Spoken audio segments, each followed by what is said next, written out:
पूजनी बाबा जी की समाधि परिक्रमा गांव में जहां उनका ननिहाल है। कई बार लोगों ने मुझसे कहा कि तुम्हारे गुरु हैं जिसको उसको खोद के उठा ले जाओ। अवस्थी जी बैठे हैं, उनके तमाम खानदानी परिवार के लोग हैं, कुछ अच्छे लोग हैं, मैं उन्हें अच्छा ही कहूंगा। वो उतने अच्छे नहीं होते तो आज करौली सरकार का दरबार या सजा नहीं होता। ये दरबार परिक्रमा में ही चल रहा होता, ये दरबार परिक्रमा में ही चल रहा होता जहां बाबा जी की समाधि, लोगों ने वहां समाधि नहीं करने दी बाबा की। बाबा ने जिंदा समाधि ली थी 111 वर्ष की उम्र में। नवरात्र का पहला दिन था, अमावस्या और नवरात्र उसका बाबा जी ने पहले से बता दिया, एक सप्ताह पहले, और उन्होंने शरीर छोड़ा अपने भक्तों के बीच में बताकर कैसे कहाँ समाधि बनेगी, कहाँ बनेगी, सब स्थान बताया उन्होंने। मंदिर के बगल में वही बनी भी वही बाद में बन जाने के बाद खुला थी, ओपन, कोई ऊपर छत नहीं, पानी, बरसात, धूप, चिड़िया बैठ रहे, कुत्ते बिल्ली बैठ रहे, सब था, कोई देखने सुनने वाला नहीं होता था।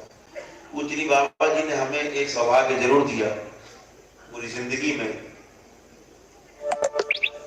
कि कहीं भी दुनिया में रहता था, देश विदेश कहीं भी रहता था, तमाम बड़े बड़े पदों पर मैं रहा, बड़ी बड़ी जिम्मेदारियां भी रही, लेकिन मुझे वो जब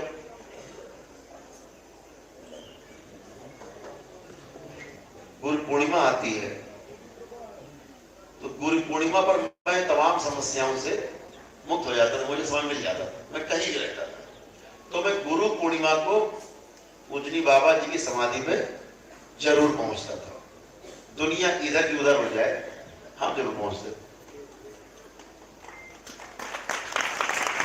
और हमारे साथ तमाम जो जानने वाले लोग थे, मुझे कोई मिलता ही नहीं था, मैं अकेला ही होता था। गुरु पूर्णिमा में जाता था मैं अकेला, बैठा रहता था, कोई आने वाला नहीं। क्यों? अब तो बाबा है नहीं, अब तो बाबा है नहीं, तो बैठा रहता था। यहां तक कि घर परिवार के लोग भी तो घर तक का फिर, लेकिन मेरा तो, मैंने तो हृदय से गुरु को स्वीकार किया। और ये जो जनेऊ मैं पहनता हूं, ये पूजनी बाबा जी ने अपना जनेऊ उतार के और हमारा जनेऊ किया था अपने हाथ से।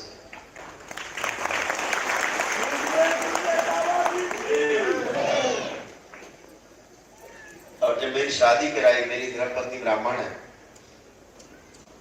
जब हम शादी को राजी नहीं होते थे तो उन्होंने हमको अपना धर्मपुत्र बनाया जनेऊ करके, कहा अब तो करियो, और मेरी शादी कराई। पूजनी बाबा जी ने शादी कराई, तिथि तय की, शादी हुई।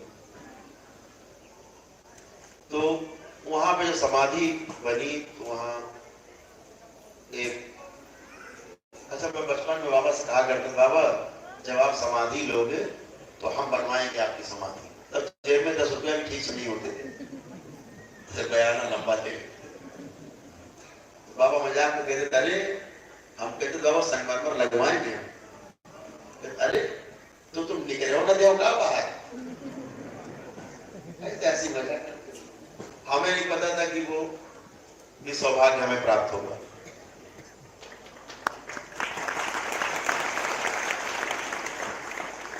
मैंने कभी भी 26 वर्ष लगभग हो गए शरीर छोड़, 27वां वर्ष, कभी एक क्षण के लिए भी हृदय में नहीं आया कि बाबा नहीं है, कभी नहीं आया कि बाबा जी नहीं है। मैं 3 साल तो मैं केवल रोता पटकता रहा, केवल जब बाबा की याद आए तो रोता। क्यों? कि पूजनी बाबा जी ने जब शरीर छोड़ा तो सबको सूचना नहीं, मुझे सूचना नहीं। मैं इतना ज्यादा व्यस्त रहता था, रहने लगा था, नहीं, हर दूसरे तीसरे दिन में बाबा पर पहुंच जाता था, हर दूसरे तीसरे दिन। चांसेस हुए कि नहीं पहुंच पाए। तो मैं जब पहुंचा तो पूजी बाबा जी समाधि से पहुंचा। तो एक मन में रहा करता था कि बाबा हमसे नाराज थे क्या, ये बाबा। अच्छा, बाबा ने कभी हमको शरीर रहते कभी दीक्षा नहीं दी। शरीर रहते बाबा ने कभी दीक्षा नहीं दी। बस ये था कि गुरु की तरह जो स्वीकार करते थे, तो मुझे जब हम पहुंचते थे तो उनके शब्द अभी भी कान में गूंजते हैं। जैसे पहुंचते थे लोग बताते थे कि भदौरिया है, उनके वो शब्द होते थे, वारे भदौरिया वाह खूब आया, तुम्हारा इंतजार करे थे।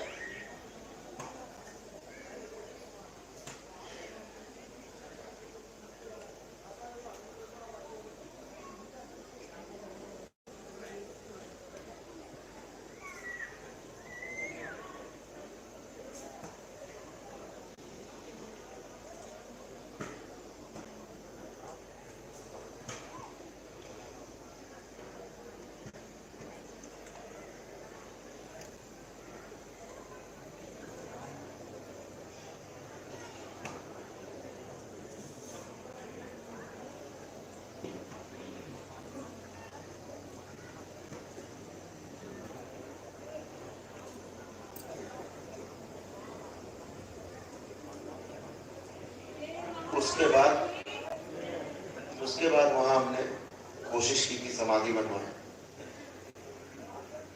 एक बगल पीपल का पेड़ है थोड़ा हट के, मैंने देखा कि एक उससे डाल स्पेशली एक अलग से चली और चल के समाधि हटाई धीरे धीरे, बहुत बड़ी हो गई और उसकी छाया समाधि पर रहने लगी। बाबा कहते बच्चा चिंता नहीं करो, तुमका जो चिंता है वो मुझे लगता है धूप में बरसात में वो पे तुम्हारे लोग बनने नहीं देते थे आसपास में खानदान के लोग। नहीं कहते थे कि मुर्दा कड़ा है, ऐसी बातें बोलते थे, थोड़ा कहते थे चुपती थी। जिन्होंने समझा नहीं कि इस ब्रह्मांड की इतनी बड़ी शक्ति इस गांव में रह के चली गई। जब बाबा ने शरीर छोड़ा था सैकड़ों पेड़ गिरे होंगे पूरे बर्गवा में।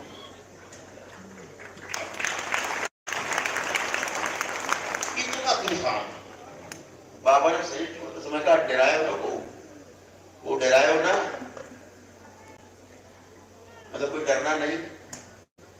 बाबा ने शरीर सैकड़ों पेड़ गिरा और ये नहीं कि वो तूफान के हो आया हो, बर्गवा बस उतने आसपास सैकड़ों पेड़ टूटे गिरे। बाबा ने समाधि ली, जिंदा समाधि ली। बाबा शरीर अपना छोड़ा, कहा कि हमें नीचे लेटा दो, अपनी नाड़ी पकड़ी तो काबन चल गए। पहले बता दिया था हमको ऐसे ऐसे रखना, बाहर उड़ना अपने छोड़। तो मैं वहां समाधि बनवा नहीं पाता था, बमुश्किल तमाम वो समाधि बनी, बनवाई हम लोगों ने, सब लोगों ने। प्रदीप गोपाल नहीं लोग लग के रात दिन उन्होंने वहां पे मेहनत की और दरबार के कई लोग हैं इनके साथ जुड़े हुए हैं, भक्त है बाबा के, लग के बना। गोली चलने की नौबत भी आई, ये भी एक समय आया और हमसे कहा गया ठीक है गुरु है आपके, देखो खोद के ले जाए यहाँ से। तो मैं सोचना भी शुरू कर दिया कैसे तो ले चले यहाँ से, ऐसे ही सोचना शुरू किया। तमाम टेक्निक आ जाएंगे, ले चलो आश्रम में। तो लंबी किस्सा है, लंबा है थोड़ा, लेकिन इसको शॉर्ट में करते हैं। वो समाधि में बाबा हमेशा हमसे मना करते हैं, आज भी कहते हैं क्यों बनवा रहे हो, क्या रखा है, हम तो सर्वत्र हैं।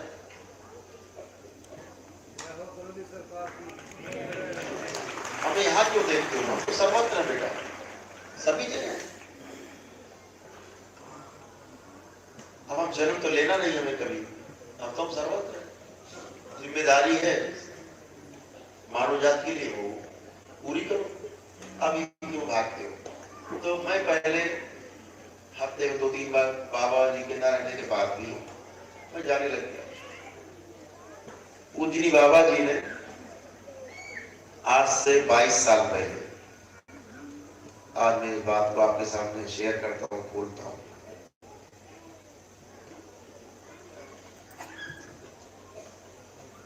जो काम पूजनी बाबा जी ने अपने शरीर रहते नहीं किया था,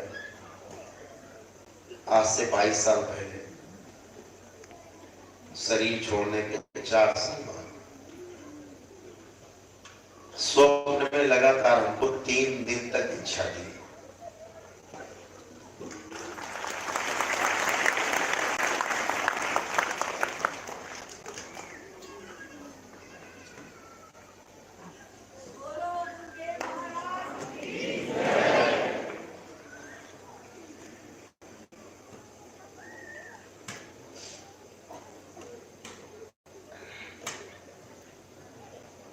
लोग पूछते हैं ना, एकदम से क्या हुआ है? कुछ भी एकदम से नहीं होता है।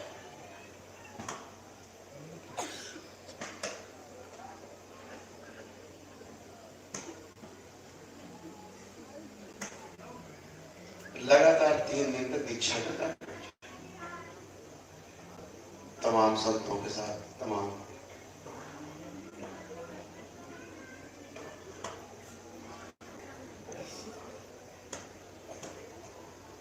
और ये जन्म पूरा धन्य बना दिया उन्होंने। मेरा जन्म तो धन्य बनाया है।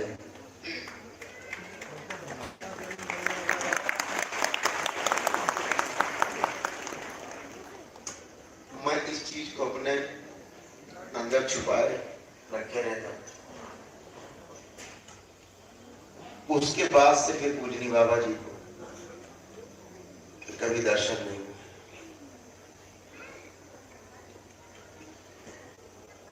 फिर सीधे जब शरीर उन्होंने छोड़ा, उसको 23 साल में पूरे हो गए, 24वां साल लगा, तब शरीर रूप में दर्शन दिए।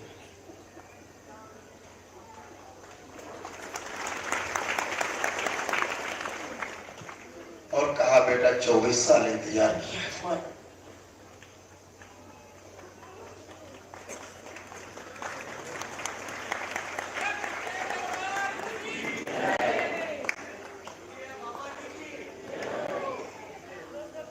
उन्होंने कहा कि 24 साल इंतजार किया तुम्हारा, तुम्हारे पूरे होने का इंतजार किया है।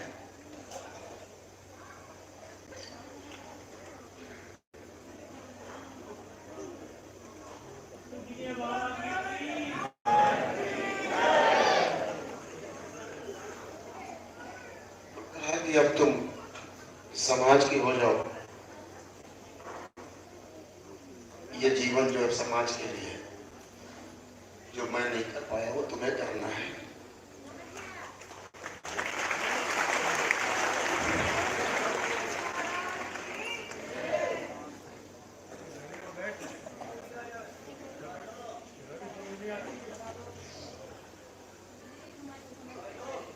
अरे पूजनी बाबा जी ने कहा कि जो मैं कर नहीं पाया, उम्र का अपना बंधन है, शरीर का अपना सीमा है।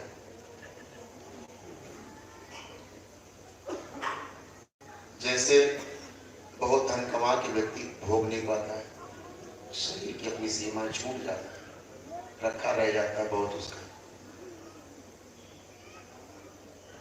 ऐसे हमारे गुरुदेव ने जो कमाया, उसको फैला पाने के लिए उनके पास शरीर नहीं था। उन्होंने व्यवस्था की और दरबार आपके सामने सजा हुआ है, जहाँ भगवान भोलेनाथ और माँ कामाख्या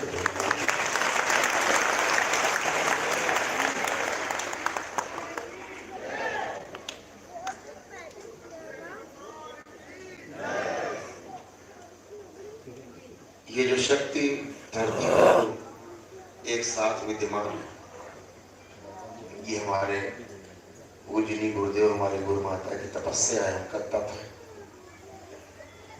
जिन्होंने अपना पूरा जीवन इसी को समर्पित कर दिया। कोई किसी चीज को बड़ी मुश्किल से कमाता है, चाहता है कि वो उसकी धरोहर ठीक हाथों में जाए। यहाँ कोई व्यापार नहीं हो रहा है, कोई व्यापार नहीं है।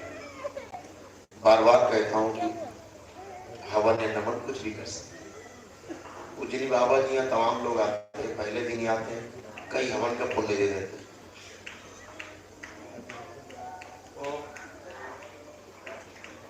आपसे कहने का तात्पर्य ये था चर्चा का कि पूजनी बाबा जी ने सब शक्तियां खोली, परिक्रमा के लिए उनके अनुभव कुछ अच्छे नहीं थे, किसी के लिए अच्छे नहीं। एक भी व्यक्ति मैं कहता था बाबा ये आपके नाती आपके, और बाबा कहते थे बेटा हम तो सबके बाबा हैं, अब मेरा कोई एक नाती थोड़े ना, मेरा कोई एक बेटा थोड़े ना, अब तो सब